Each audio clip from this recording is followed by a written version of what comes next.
Apa kabar Sigi TV? Kali ini saya akan kembali melanjutkan berita yang berkaitan dengan penahanan Wawan Ketua RT di Bandar Lampung yang kemarin membubarkan ibadah gereja Kristen Kemah Daud. Ya, ini ada beritanya ya.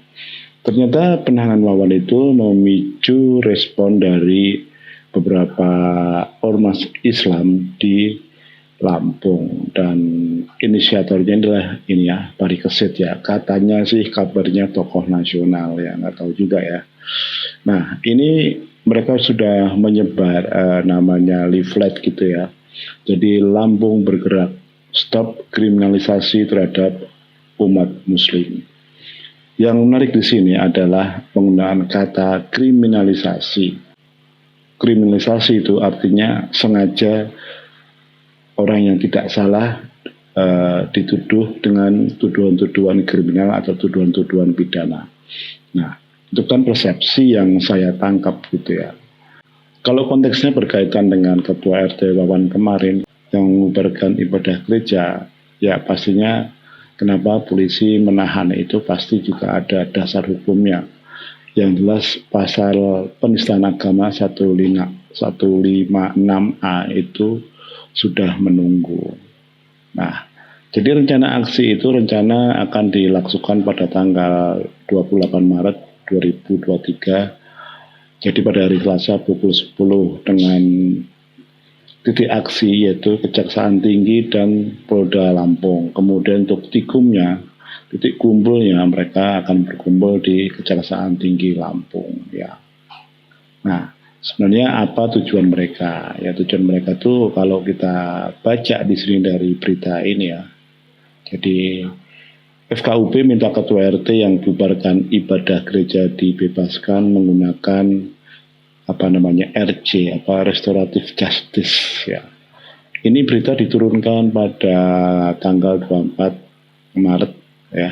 Jadi hari Sabtu. Nah, ya.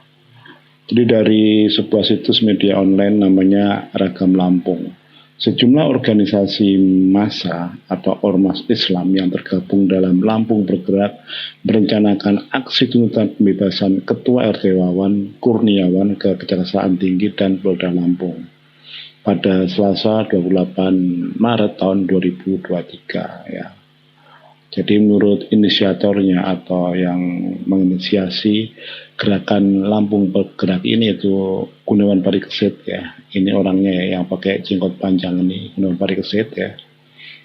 Dia mengatakan begini, insya Allah Selasa 28 Maret 2023 akan ada aksi akbar menyikapi penahanan Wawan Kurniawan Ketua RT yang mengubarkan kegiatan tak berizin. Jadi kalau ingat aksi ini kita ingat demo 212 di Jakarta pada tahun 2017. Kalau dulu mereka demonstran itu memaksa agar Ahok itu masuk penjara. Tapi kalau ini menekan aparat kepolisian dan kejaksaan untuk membebaskan Wawan Kurniawan. Yang jelas kalau Wawan Kurniawan dikenakan pasal 156A, dia tidak bakal lolos ya. Ya minimal hukumannya bisa 5 tahun. Nah mungkin yang menjadi kegalauan dari Wawan dan keluarganya ya. Mungkin pihak Wawan merasa bahwa apa yang dilakukan pada saat itu tidak menimbulkan implikasi hukum. Nah sekarang ternyata aksinya tersebut berlanjut ke masalah hukum ya. Kita baca lagi ya. Jadi ini alasan dari Gunawan Parikesit ya. Dia mengatakan bahwa Polda Lampung menahan Ketua RT 12 Kelurahan Rajabasa Lama, Kecamatan Rajabasa, Kota Bandar Lampung karena menghentikan kegiatan jemaat Gereja Kristen Kemah Daud karena belum ada izin ya. Ya kalau ngomong belum ada izin, kita bisa melakukan kasus ini apple to apple ya. Pada tahun 2013 kalau nggak salah ya, Komnas HAM itu pernah merilis sebuah survei gitu ya. Ternyata 85% rumah ibadah di Indonesia itu tidak memiliki izin. menurut laporan Komnas HAM pada saat itu, ya sebagian besar tentunya adalah masjid, karena masjid itu karena mayoritas penduduk Indonesia adalah Islam. Jadi kalau si Gunawan ini menggunakan apa istilahnya premis tidak ada izin udah gugur ya. Harusnya peraturan itu berlaku untuk semua tempat ibadah, tidak hanya gereja tapi juga masjid ya. Menurut dia memiliki wewenang sebagai RT aparat terdepan melakukan tindakan penghentian kegiatan tidak ada izin yang berpotensi menimbulkan kerusuhan atau amuk massa sekitarnya. Nah, jadi sejak kapan ya ketua RT itu punya fungsi sebagai penegak hukum atau aparat keamanan ya? Ya, sejak kapan itu? Di sini si Gunawan itu mengatakan bahwa sebagai RT Wawan memiliki wewenang untuk menghentikan kegiatan yang tidak ada izin yang berpotensi menimbulkan kerusuhan atau amuk masyarakat sekitar. Kalau ini mah mengada-ada menurut saya. Jadi kalau yang berhak menghentikan kegiatan itu adalah aparat kepolisian. Kalau RT yang nggak ada dasar hukumnya. Kalaupun misalkan RT itu menghentikan kegiatan sebuah kegiatan yang sudah diizinkan atau yang belum diizinkan itu karena ada ketua RT biasanya menggunakan rombongan warga. Jadi biasanya RT itu biasanya RT itu memakai tameng aspirasi warga atau aduan warga. Toh meskipun begitu mereka juga tidak bisa serta-merta membubarkan sebuah kegiatan karena jelas-jelas itu melanggar hukum, apalagi kalau dilakukan dengan secara kekerasan. Jelas-jelas kekerasan itu sendiri itu berdampak hukum ya. Jadi Gunawan itu juga mengatakan bahwa pasal yang dikenakan terhadap Wawan itu adalah naif ya. Itu pasal 156A tentang penodaan agama. Tapi lampirannya tipe A kepolisian. Lantas siapa yang menjadi korbannya? Saya yakin Wawan itu bukan orang yang bodoh ya, tapi orang yang cukup pintar juga. Nah sekarang kalau kita bicara pasal penodaan agama itu bukan masalah korban ada atau tidak korbannya, karena yang menjadi sasaran bukan orang per orang atau individu. Bersifat objek hukumnya adalah agama. Jadi dalam mengadili pastinya tidak akan dihadirkan korbannya, tapi adalah saksi. Seperti yang menimpa Muhammad KJ kemarin ya. Ya kalau ditelaah sebenarnya siapa korban Muhammad KJ dengan di konten-konten YouTube-nya kan nggak ada sebenarnya yang merasa dirugikan, tapi adalah orang-orang yang mempunyai agama tersebut yang tersinggung akhirnya melaporkan Muhammad KJ, kan begitu logikanya ya. Nah dia juga membalikkan fakta ya. Pihak jemaat sudah beberapa kali berjanji tidak mengulangi kegiatan keagamaan sebelum mengantongi izin dari tahun 2006. Namun faktanya, tanya Gunawan. Ini yang menarik ya. Jadi Gunawan ini kembali menggunakan namanya berkedok perizinan ya. Ya, sekarang pertanyaannya kenapa semenjak tahun 2016 ya GKK Diri tidak berikan izin ya. Kalau diberikan masa surat perizinan untuk sebuah pendirian rumah ibadah aja kalah dengan pengajuan untuk pendirian karaoke ya. Ini kalau kita flashback ke belakang ya, 2016 sampai tahun 2022 itu berarti sudah berapa? 6 tahun gitu kan. Ya kalau ada pengusaha yang mengajukan tempat karaoke atau restoran, mungkin nggak selama itu untuk approval-nya dari pihak Pemda atau aparat yang memegang perizinan setempat ya. Sebenarnya dari pihak kepolisian itu Polda Lampung, yaitu Komisaris Besar Kombes Wani Pandra itu sudah mengatakan bahwa apa yang dilakukan Wawan sudah memenuhi unsur untuk ditetapkan sebagai tersangka, karena sebenarnya Wawan tidak bisa begitu saja melakukan kekerasan terhadap sebuah komunitas yang melakukan ibadah. Ya sekarang kalau kita pikir ya, misalkan ada orang lagi sholat di di sebuah masjid yang tidak ada IMB atau perizinannya, apakah tidak marah itu orang-orang yang sedang berada di masjid tersebut? Apakah tidak ngamuk? Ya, ini masih mending ya, jemaat GKKD mereka masih bisa menahan diri, tidak ikut dalam arus emosi yang dikeluarkan oleh Wawan pada saat itu. Saya nggak kebayang kalau itu terjadi pada sebuah masjid yang tiba-tiba didatangin orang dan membubarkan mereka yang sedang sholat. Pasti akan terjadi suatu hal yang di luar akal gitu ya.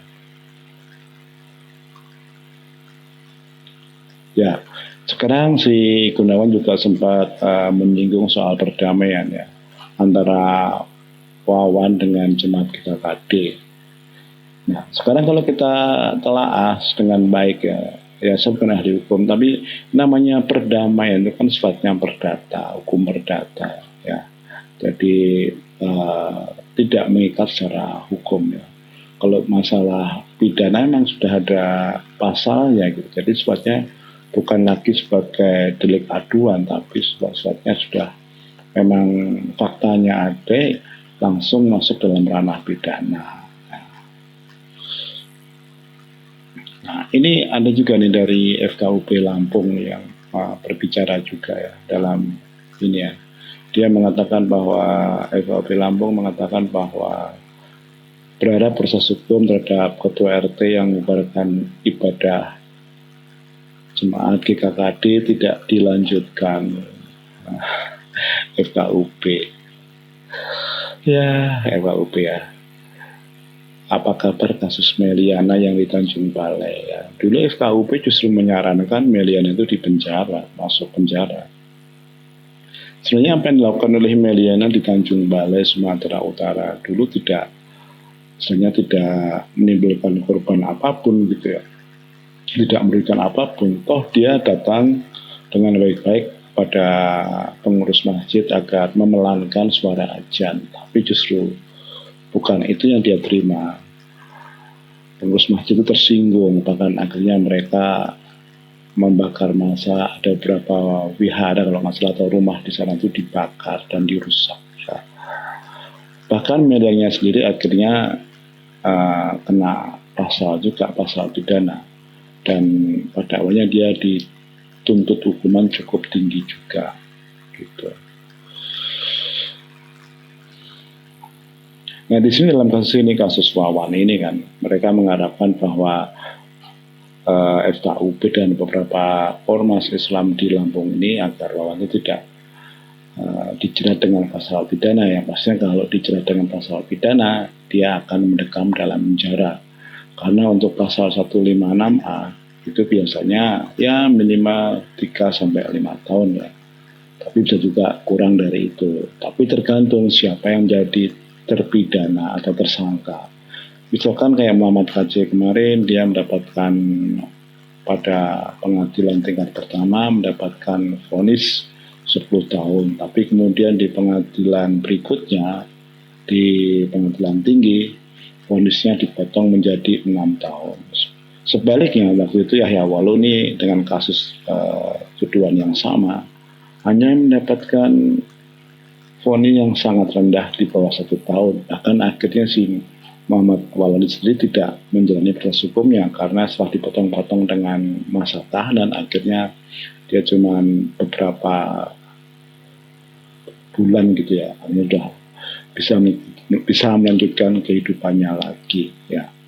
Jadi ini ya, FKUP itu meminta pihak kepolisian itu menghentikan proses hukum atau memakai jalur restorasi justice atau RJ sehingga suasana lebih nyaman dan tidak meninggalkan hal yang tidak diinginkan. Oh gitu ya. Jadi pola-pola hukum sengaja memang tidak dikedepankan, terutama untuk tersangka yang itu adalah seorang muslim. Tapi coba kita perhatikan kalau tersangkanya itu bukan muslim tapi non muslim ya. Saya yakin juga ormas-ormas ini akan melakukan ini juga, melakukan aksi massa juga untuk menekan agar pihak kepolisian itu mempercepat proses hukum terhadap tersangka. Nah, Nah, kalau kita perhatikan di sini kayaknya sih FKUP juga mengancam ya dengan proses hukum itu, artinya akan ada dampak lain. Jadi antara FKUP dan beberapa ormas Islam ini sudah bersepakat. Tapi yang saya perhatikan di sini, kalau kita bicara forum kerukunan umat beragama, kan artinya di situ stakeholdernya atau unsur-unsur itu tidak hanya dari kalangan Muslim, tapi juga ada kalangan uh, Katolik, Kristen, Hindu, Buddha, dan Konghucu. Ya, apakah mereka sepakat dengan ketua FKUP ini? Ataukah sekedar ketua FKUP ini mengklaim bahwa dia mewakili FKUP? Nah, di banyak kasus justru FKUP ini yang sering memperlambat atau tidak memberikan izin kepada pendirian rumah ibadah. Nah, kalau di sini FKUP itu mengatakan bahwa sebaiknya proses hukum untuk Wawan dihentikan, ya sebaiknya juga dia segera merekomendasikan memberikan izin untuk rumah-rumah ibadah baru untuk non-muslim, ya. Jangan sampai, karena kalau hal itu terus dilakukan, ya tentunya akan menimbulkan friksi juga di lapangan. Yang namanya orang beribadah kok dilarang-larang untuk diberi izin, ya, padahal konstitusi kita jelas-jelas mengamanatkan bahwa siapa itu punya hak untuk melakukan ibadah atau memeluk suatu agama. Dan di Indonesia ada 6 agama yang diakui. Nah, itulah suatu fakta hukum yang tidak bisa dipungkiri oleh siapapun, ya. Jadi dalam berita ini Ketua FKUP mengatakan meminta kepada Polda, ya, yang meminta kepada Polda agar kasus dihentikan sehingga kerukunan berjalan sesuai dengan kesadaran masyarakat, bukan karena ada tekanan. Ini suatu pernyataan yang aneh, ya. Apakah kalau pelakunya itu dari non-muslim, proses hukum diteruskan sehingga tanpa memperhatikan lagi kesadaran masyarakat. Nah, ya kalau kita perhatikan di sini memang ada suatu tekanan-tekanan agar Wawan itu dibebaskan dengan alasan, tapi sayangnya FKUP ini hanya memandang dari satu perspektif. Jadi Ketua FKUP Provinsi Lampung juga ikut bicara, itu namanya Henry juga mengatakan, ya. Jadi Henry Sensus tadi mewakili Ketua FKUP Provinsi Lampung menyampaikan hal serupa. Disampaikan saatnya menyerahkan surat permohonan penangguhan penahanan terhadap Wawan Kurniawan, Ketua RT Raja Basah, kepada Polda Lampung yang terima Kanit 1 Subdit Sesbudit Intokam Polda Lampung yang yaitu Kompol Hermisi SHMH Jumat 24 Maret tahun 2023. Ya. Jadi dari sini terlihat ada upaya-upaya untuk membebaskan Wawan Ketua RT, ya. Jadi ada sebuah orkestrasi gitu kalau kita perhatikan. Karena kalau kita perhatikan dari berita ini, kemungkinan Wawan itu dibebaskan kayaknya besar, ya, karena di sini ada FKUP dari provinsi sampai kota mendukung penangguhan penahanan terhadap Wawan, ya. Artinya kalaupun nanti Wawan itu bebas, ya itu sebuah kemenangan mereka. Jadi apakah artinya nanti orang-orang seperti Wawan juga tidak akan terkena kasus hukum apabila melakukan hal yang sama? Itu adalah pertanyaan yang bisa dijawab oleh waktu.